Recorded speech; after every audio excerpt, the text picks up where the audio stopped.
رمضان المبارک کے بعد حدیث شریف میں آتا ہے کہ 6 روزے رکھنا شوال المکرم کے، یہ بہت پسندیدہ عمل ہے۔ حضور نے فرمایا من صام رمضان ثم اتبعہ 6 من شوال، فرمایا حضور نے کہ جو بندہ رمضان المبارک کے روزے رکھے اور رمضان المبارک کے روزے رکھنے کے بعد 6 روزے شوال کے رکھے، ایسے ہی ہے جیسے اس نے ساری زندگی کے روزے رکھے۔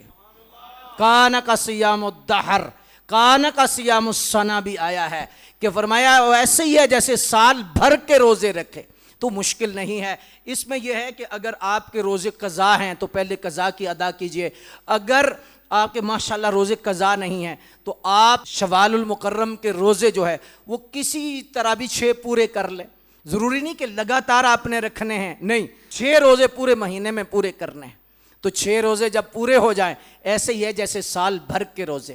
اس کی ترتیب کیا ہے کہ من جاء بالحسنۃ فلہ عشر امثالھا، جو ایک نیکی کرتا ہے اسے 10 نیکیوں کا اجر ملتا ہے۔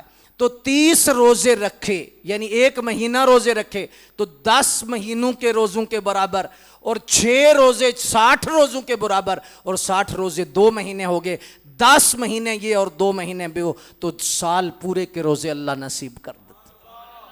تو شوال المکرم کے روزے بھی رکھیں، قرآن کی تلاوت، ذکر، اذکار، جذبات باقی رکھیے، انشاءاللہ تبارک و تعالی خیر ہوگی، فضل ہوگا۔ اللہ ہمیں جو نور ملا ہے، رحمت ملی ہے، اور رمضان المبارک کا جو نور اور روشنی اور چمک ہمارے دل میں آئی ہے، اللہ وہ قائم رکھے اور استقامت عطا فرمائے۔